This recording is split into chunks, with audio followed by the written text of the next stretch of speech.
5 lies your mind tells you when you're feeling anxious. So earlier this year, I've already done a podcast on 5 lies your mind tells you when you're feeling depressed. And this was episode 108. I would love for you to go check it out. It would be very helpful. In this podcast, I want to talk about how your mind tells you different lies when you're feeling anxious. And the reason why is because I need you guys to be on guard. I need you guys to be aware of all the tricks that the mind tries to play on you when you're feeling this way. Because just like in football, basketball, or any sport, when you know what the defense is going to do, it's easier for you as the offense to counteract them and to score against them. And that's what we want to do with the mind. We want to be able to score some of these goals against the mind when it's trying to play this little game on us, when it's trying to put up this mirage, or it's trying to show us that things are not what it actually appears to be honest. So that's what we're going to do in this episode. And before I get to the first lie, make sure you subscribe to this channel so you can get more life-changing information like this. So with that being said, let's go ahead and jump into it. So the first lie that I want to get to actually comes from a study that I read that I've been sharing with a lot of my clients recently. And in this study, what happened was that a lot of psychologists got together and decided to have a bunch of the participants in the study write down all the negative things that they were fearing that was going to happen, that they thought was going to happen. So they wrote down all the things, and what they did was 6 months later, they got those people back into that same room and they asked them, out of that list of negative things that you were fearing, how many of these things actually happened? And there's a surprise that happened, as you can imagine. What they come to find out was that 85% of the things that they were afraid of never even happened. Think about that. 85% of the stuff that they were worrying about, that they were anxious about, had fears about, never even happened.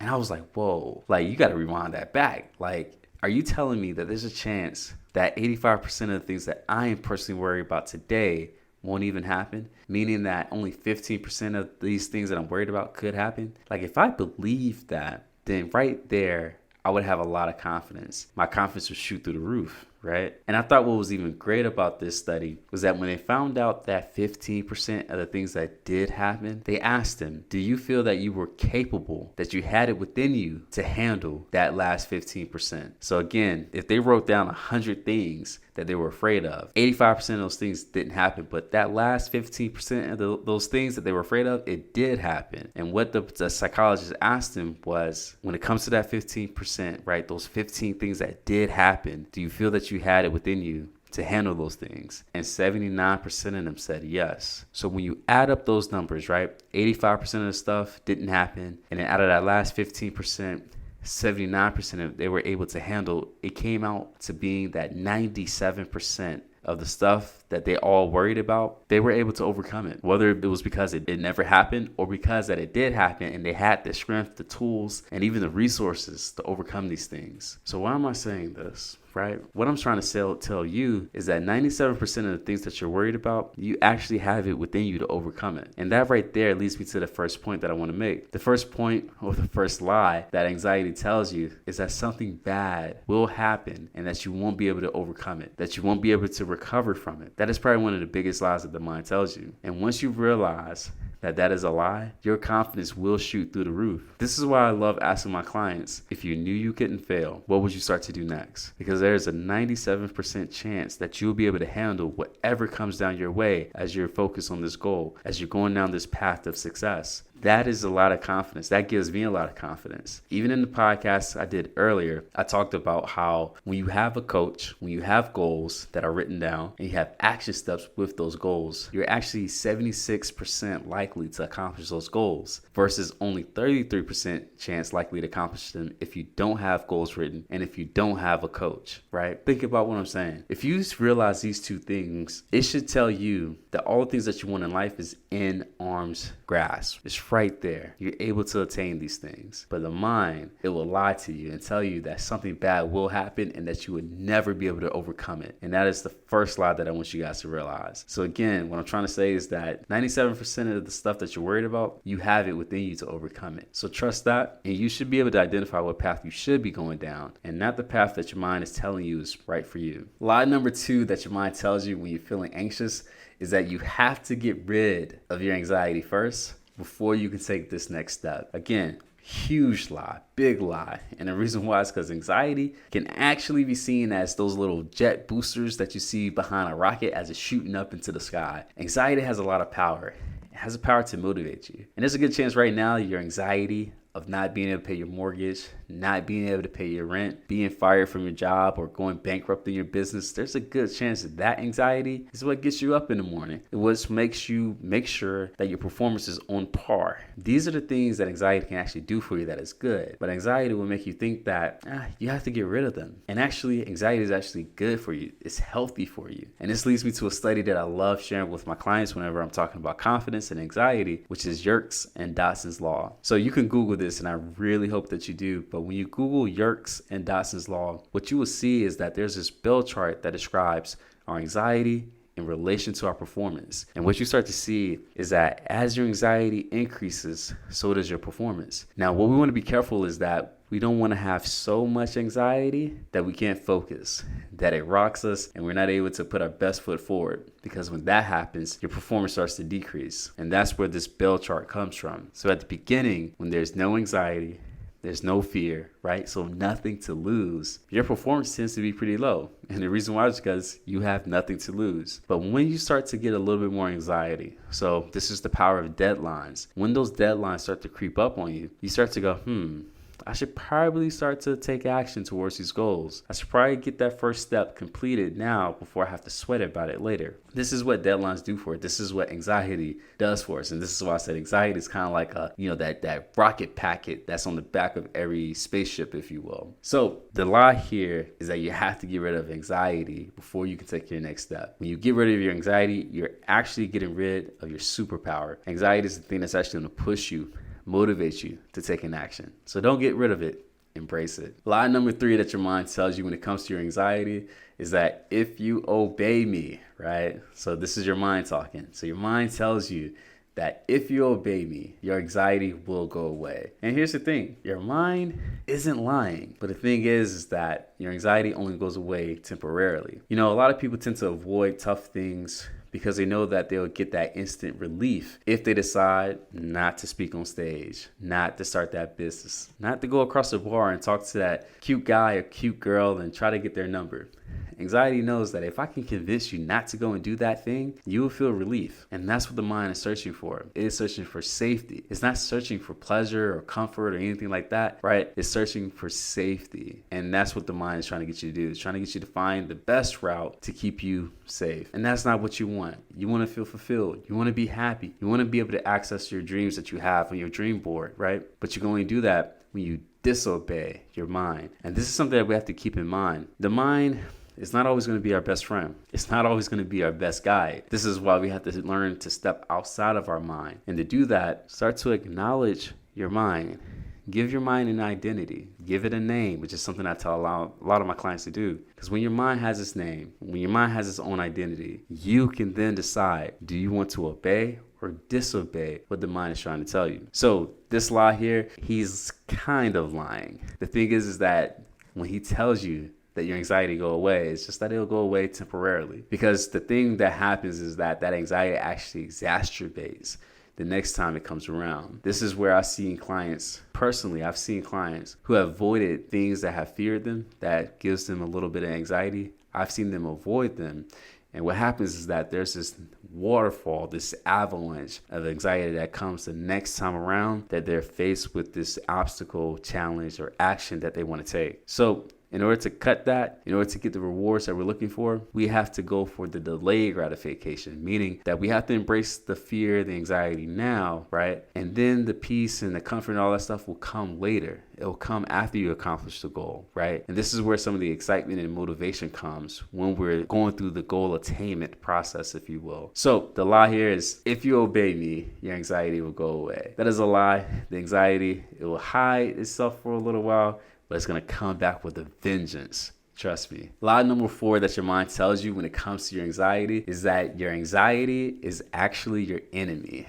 You know, a lot of people I've seen have cursed their anxiety because they feel like it has just ruined their life, and rightfully so. You know, whenever you're trying to do something that is important to you, something that, you know, has a lot of value, the nervousness that we get comes from the fear of not having this thing. It's because you want it so bad that you can't even imagine your life without this goal, this person, this just dream job, this dream business, right? Like, to have a life without those things would be scary. And that's where the anxiety comes from. You know, when you think about the enemy, I love to go to this quote from Sun Tzu, who's a Chinese military colonel, right? And he was very famous. This was a long time ago. And he's wrote a book called The Supreme Art of War. And in this book, he says, he actually talks about many different strategies when it comes to war. But he has this one that he quotes. He says that the supreme art of war is to subdue your enemy without fighting. We're going to take that same approach with our mind. Trust me, even to this day, whenever I set goals for myself, especially the really big ones, you know, my mind would tell me that, man, are you sure you want this? I don't know. This looks a little dangerous. It looks a little scary. I don't know if we can do it. My mind throws up a fuss, a hissy fit. It's kind of like a kid that we have to drag to the dentist's office. You know, the mind will do that, but it's okay. Because I tell my mind, hey, I got us covered. You know, I have us covered. And I love saying that because the mind, at the end of the day, it thinks it's doing what's right for you, but in actuality, it's not. And that's where we have to step in and make the decisions for ourselves. You know, the thing that we get confused with is that we think our mind has all the power, when in actuality, it doesn't. The mind has to do and has to follow what it is that you're doing. When you decide to take that step forward, your mind is going to put up a hissy fit. He's going to shout, he's going to fuss, but he's eventually going to come with you. It's because you decided to go. When you make that decision, the mind, it'll get in line. It may take a little while, but he'll start to get in line. And we've personally seen this because there's things that you have accomplished today that at one point was scary for you. At one point, you didn't think that you could do it. You know, it may be a job. It may be buying your first rental property. I definitely know for me, this YouTube journey has definitely been a crazy one. Starting out having no views, having maybe 1 or 2 subscribers, like it was really, really tough. But as I kept going down this process, I've been consistent for this past year, and I've slowly started to see a lot of growth, slowly started to see things fall in my favor. And this is my mind now saying, I guess you were right. You know, it may still say, hey, you still got a long way to go, but it's okay. You know, this is the proof that we sometimes have to show our mind when it comes to these big goals, because sometimes our goals can seem like Mount Everest when we're trying to accomplish them. And as a result, the mind it wants to conserve energy for something that it may deem as a threat. You know, this is kind of the idea behind lions and why they're seen as kind of lazy, right? Lions, they typically, you know, they lay down in the safari, you know, they don't take too much action, they don't take too much steps, but when it sees its prey, I mean, man, it is the most scariest thing in the jungle. Our mind is like that too, where it doesn't want to move too much. It wants us to stay safe. It wants us to conserve our energy for if they see an opportunity, or rather even something scary, it can then mobilize, it can then move. But that's not how things should work. You know, we need to be constantly moving, constantly taking action. And that's what the mind is trying to stop us from doing. But again, you have this ability to do this. You have this ability to take action. So again, lie number 4 is that your mind is telling you that your anxiety is the enemy, and it's not. It's actually a really great friend. It's such a great friend that he thinks that he's doing right by you by telling you you shouldn't go after this dream. You shouldn't go after this goal. And point number 5, the last lie, and before I give it to you, make sure you subscribe to this channel. So the last lie that your mind tells you when you feel anxious is that you have to be perfect in order to get rid of me. Now, this is the mother of all lies, right? Like, I see so many people struggling with perfection because they believe that that is the only way to be acceptable. That is the only way to have a good quality life. And that's not the case. That is far from it. I can make the argument that the people that are striving for perfection are probably the most depressed people out there. And the reason why is because there's not too many things in this world that's perfect. So if you need perfection in order to have a good life, if you need perfection in order to feel good about yourself, if you need perfection in order to take the next step, trust me when I say you're going to be waiting for a while. You're going to find yourself in this place of suffering. One can almost call it like an internal hell, if you will. And that's not something that you have to deal with. To get rid of your anxiety, and actually that even shouldn't be the goal, but to lessen your anxiety, all you have to do is take steps forward and see that the thing that you're afraid of is actually not going to happen. The judgments that you're trying to avoid is not going to be there. But even if someone judges you, even if something bad happens, you'll find that you have the ability to overcome it. You know, I know myself, I can speak to this, and you probably can speak to this as well, the person that's listening, but there have been a lot of tough and unfortunate and uncomfortable things that have happened in your life and my life, but yet we're still here, but yet we're still standing. I mean, man,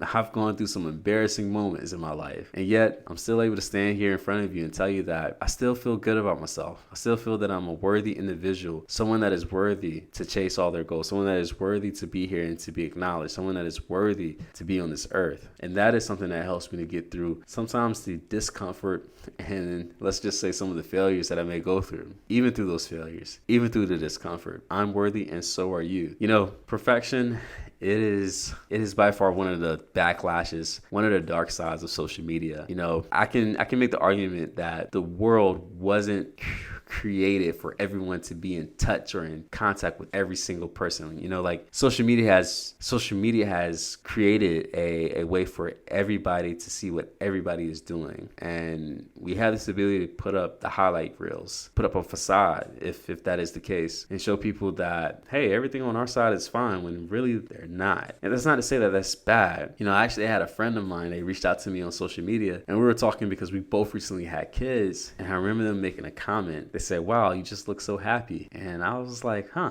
never thought as my content as being one that showed that like I'm happy. You know, I'm just really just showing myself, you know. So that may be my family, that may be some of my work stuff, it may be some accomplishments that maybe I've had here and there, but I never took it as me being happy as one of the first things that people get when they look at my content. Because here's the thing, there's been times where I haven't felt that. There's been times where, man, I've felt very, very frustrated at myself. But here's the thing, man. Just like the weather, those things will come. And just like you, it will come. There will be a day that comes where, you're not perfect. But can you show that imperfection to other people? Can you take actions when things aren't perfect? And that is the power of vulnerability. I did an episode on that a few episodes ago, but the power of vulnerability actually teaches us something that's very important, and it teaches us the idea of self-acceptance. Being able to accept all of you helps you to feel confident in yourself because there's no facade that you're putting up. You know, who you are is worthy no matter what room you go in. You know, I love this about myself. You know, one time I went to a conference and I remember telling people that are like just wildly successful, making 6 and 7 figures. I remember telling them that, my business was crumbling,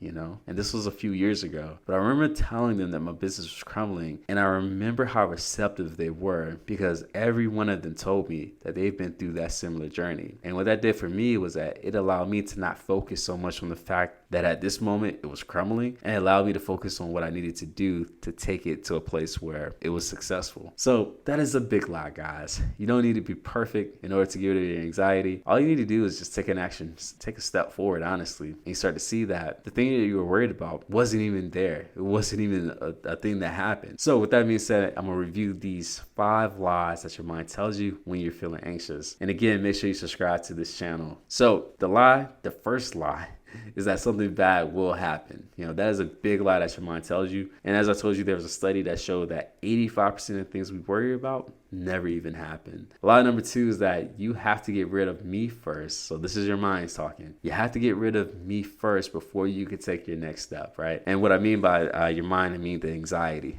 the anxious thoughts. You don't have to get rid of that stuff. Your anxiety actually helps you to perform better. Point number 3, this is your mind again speaking. It says, if you obey me, your anxiety will go away. And here's the thing, if you obey your mind, your anxiety will go away, but that's only temporary. And when the anxiety comes back, it will come back with a vengeance. And then the 4th lie is that your mind tells you when you're anxious is that, hey, your anxiety is your enemy. And that is not the case. Your anxiety is actually a very helpful friend, almost too helpful in terms of trying to get you to take the safest route. And honestly, I can even say this, your anxiety actually gives you important information. I actually did this in an earlier podcast, but your anxiety can actually show you what areas of your life you need to work on, okay? So if you're an entrepreneur and you look at all the things that are required of you, if you feel that you get the most anxious when you're doing your sales pitch, then clearly we need to work on the sales part. If you're an entrepreneur and you feel like the part where you get the most anxious is when you're producing video content or content marketing, then we probably need to work on that piece, right? So we need to get in the gym metaphorically and start practicing shooting content, right? So your anxiety can show you what you need to work on. And then the 5th lie is that your mind is telling you that you need to be perfect in order to get rid of me, and that is absolutely not the case. To get rid of your anxiety, or as I said, to lessen it, all you have to do is take a step forward. You just got to be vulnerable. You just got to be willing to be imperfect to show you that being perfect is not necessary. Because the people that are the perfectionists, if you will, these typically tend to be the most depressed and anxious people out there because nothing in life is perfect. So as a result, they are really struggling. So with that being said, my name is Coach Wells. I am a licensed therapist, and thank you for checking out this podcast.